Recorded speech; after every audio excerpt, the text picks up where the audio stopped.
안녕하세요. 시내가 책방입니다. 저는 책방지기 한 걸음씩입니다.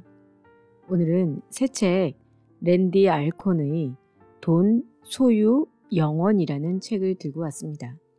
이 책은 기독교인들과 교회조차 물질 만능주의에 빠져 물신 숭배의 지경까지 이른 것을 질타하면서 영혼의 관점에서 어떻게 돈과 소유를 볼 것인가를 분명하게 다루고 있습니다.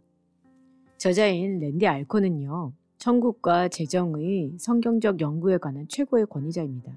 그가 대표로 있는 EPM은 사람들로 하여금 천국을 사모하게 하고 가난한 자, 소외받고 핍박받는 자, 모태에 있는 태아 등 보호와 도움이 필요한 이들을 섬기는 비영리 선교단체입니다. 그는 이 사역을 시작하기 전 14년간 오레곤주 그레시엄의 선한 목자교회 담임 목사로 섬겼으며 포커스 온 더 패밀리를 비롯한 권위 있는 방송 프로그램에서 주목받는 강사로 오랫동안 활동해 왔습니다. 또한 멀트노마 바이블 칼리지와 웨스턴 신학대학원에서 성서 해석학, 신학, 윤리학을 가르쳤습니다. 그의 영성의 집대성이라고 할 수 있는 돈, 소유, 영원은 영혼의 관점으로 재정을 어떻게 관리해야 할지 구체적으로 알려주는 이 분야에선 고전 같은 책입니다. 2002년도 ECPA 미국 복음주의 기독교 출판 협의회의 골드 메달리언을 수상한 그는 250만 부 이상이 판매된 40여 권의 책을 쓴 베스트셀러 작가로서 저서로는 내 돈인가 하나님 돈인가, 헤븐, 아버지 집으로, 상급받는 그리스도인 등이 있습니다. 이 책의 목차를 보면요. 제1부 돈과 소유로부터의 도전, 제2부 영혼의 관점에서 바라보는 돈과 소유, 제3부 돈과 소유의 드림과 나눔, 제4부 돈과 소유를 어떻게 다루며 다스릴 것인가로 되어 있습니다. 이 안에 세부 여러 주제들도 있는데요. 그 중에서 공통되는 것들을 골라서 정리해 드리도록 하겠습니다. 오늘은 돈, 하나님에게 왜 그토록 중요한가를 정리해 드리도록 하겠습니다. 성경은 영적인 것과 하늘나라에 대한 것만 다루어야 하고 돈은 눈에 보이는 이 땅에 속한 것이라고 생각합니다. 하나님은 사랑과 은혜에 대해서만 말씀하시게 하고 돈과 소유에 대해서는 우리 마음대로 하고자 합니다. 성경의 저자이자 편집자이신 하나님은 무슨 이유로 믿음과 기도에 대한 내용보다 2배나 많이 약 2359절 돈에 대해 언급하셨을까요? 이 세상의 구주로 오신 예수님은 왜 그 어떤 주제보다 돈과 소유에 대해 더 많이 다루셨을까요? 예수님은 부자 청년에게 돈이 곧 신임을 아셨습니다. 우리 안에 있는 다른 모든 신을 내려놓지 않는 한 하나님은 우리의 왕자에 앉으실 수 없습니다. 그리스도가 우리의 돈과 소유의 주인이 되지 않는 한 그분은 우리의 진정한 주인이 되실 수 없습니다. 예수님은 삭개오의 행동을 통해 그의 영적 상태를 평가하신 것처럼 소유를 포기하지 않으려는 부자 청년의 행동을 통해 그의 영적 상태를 간파하셨습니다.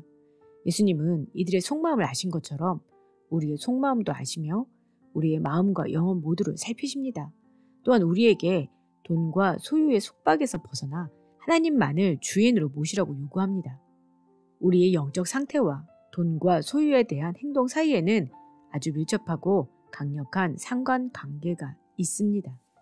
사람들은 세례 요한에게 돈과 소유에 대해 묻지 않았습니다. 단지 영적인 변화를 위해 합당한 열매를 맺으려면 어떻게 해야 하는지를 물었습니다. 그런데 세례 요한의 대답은 모두 돈과 소유에 관련이 있었습니다. 돈에 대한 우리의 사고는 하나님의 의도와 근본적으로 다를 뿐 아니라 때로는 정반대입니다.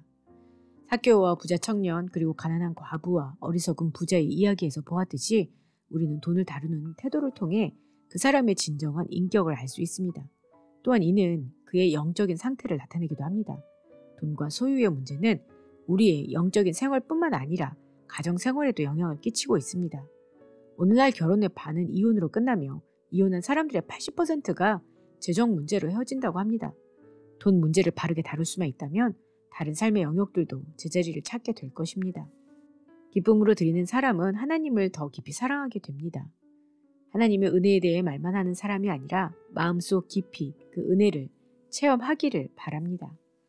이것은 실제로 경험해야만 이해할 수 있기 때문입니다. 영혼의 관점으로 돈과 소유를 바라보지 않는다면 불분명하고 근시안적이고 단기적인 안목으로 돈을 사용하며 살 수밖에 없습니다.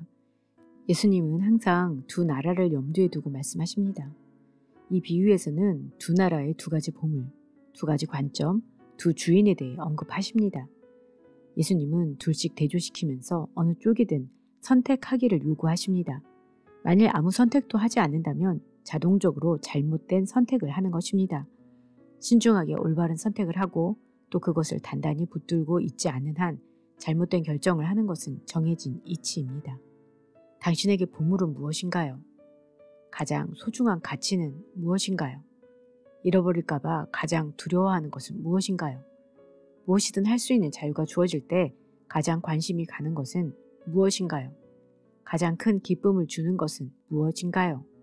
그러나 예수님은 금욕주의자나 은둔주의자가 아니라 영혼을 추구하는 투자자를 찾으십니다. 예수님은 분명한 것만 말씀하셨습니다. 이 땅에 보물을 쌓지 말라고 경고하신 것은 단순히 잃어버릴 가능성이 있기 때문이 아니라 확실히 잃어버릴 수밖에 없기 때문입니다. 예수님이 언급하신 보물은 하나님이 기뻐하시는 곳에 투자라는 것입니다. 이 말씀의 목적은 돈을 더 이상 가지지 말라는 금욕주의가 아니라 가난한 사람과 도움이 필요한 사람을 돕는 사역에 사용하라는 것입니다. 하늘나라의 재정경제부에서 보증한 천국 화폐는 영원히 지속될 왕국에서 통용되는 유일한 화폐입니다. 우리는 하나님께 헌신하고 우리의 자원을 희생적으로 사용함으로써 이 천국 화폐를 얻습니다. 영원한 곳에서 누릴 보상은 우리의 상상을 훨씬 뛰어넘는 것으로 바울이 말한 확실한 기초가 될 것입니다. 그리스도의 말씀은 직접적이고 깊은 의미가 있습니다. 내 보물이 있는 곳에는 내 마음도 있느니라. 마태복음 6장 21절. 우리의 행동은 우리의 관심사를 분명하게 보여줍니다. 예수님은 내 가계부와 신용카드 청구서, 통장을 보여주면 내 마음이 어디에 있는지 말해줄 수 있다고 말씀하십니다. 돈의 사용 내역은 우리를 속이지 않습니다. 그것은 우리가 진정으로 가치를 두는 것이 무엇인지 하나님께 확실하게 보고합니다. 우리의 마음이 어떤 특정 장소에 있기를 원한다면 돈을 다른 장소가 아닌 그곳에 놓을 필요가 있습니다. 당신의 보물이 있는 곳에 당신의 마음이 있기 때문입니다. 내 마음은 하나님의 일에 있지 않아요. 그것은 당신의 보물을 하나님의 일에 두지 않았기 때문입니다.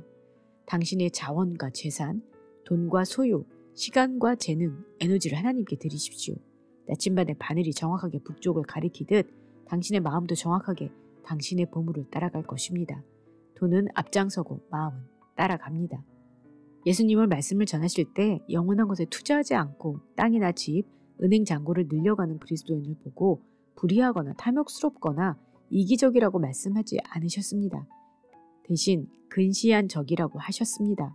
눈이 멀었다고 하셨습니다. 지혜롭지 못하다는 말은 너무 약한 표현입니다. 이런 사람들은 누가복음 12장에 나오는 부자 바보처럼 최고로 어리석습니다.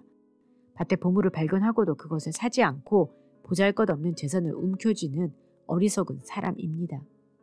영원한 하나님 나라에 대한 투자를 보장된 수익률의 관점에서 주의 깊게 살펴볼 필요가 있습니다. 예수님은 궁극적으로 영원히 지속되는 100배의 수익률을 약속하셨습니다. 여기에 견줄 만한 세상의 투자 상품을 찾아볼 수 있을까요? 만일 내가 그리스도의 말씀을 따르는 영원 세계의 재정 상담가로서 당신에게 조언한다면 투자 상품을 주의 깊게 선택하고 수익률을 비교해보고 당신의 투자가 앞으로 수백만 년 동안 당신에게 어떤 혜택을 줄 것인지를 평가해보라고 할 것입니다. 두 보물과 두 관점에 대해 말씀하신 예수님은 이제 두 주인에 대해 말씀하십니다. 하나님은 하나님과 돈을 함께 소유할 수는 있지만 하나님과 만몬을 둘 다 섬길 수는 없다고 하셨습니다. 만몬은 거짓 신입니다. 정확히 적 그리스도입니다. 그리스어의 전치사 안티는 기본적으로 뭐뭐에 반대하여가 아니고 대신이라는 의미입니다. 따라서 적 그리스도란 그리스도를 반대하고 저항하는 사람이라기보다도 그리스도를 대신하는 사람입니다. 예수님이 돈을 만몬으로 부르실 때는 그 위험을 묘사하기 위해 돈을 인격화시키셨습니다. 만몬은 하나님 대용으로 나타난 거짓 메시아입니다. 네, 다음 시간에는 물질 만능주의 대 금욕주의에 대해서 정리해 드리도록 하겠습니다. 그럼 다음 시간에 뵐게요. 안녕히 계세요.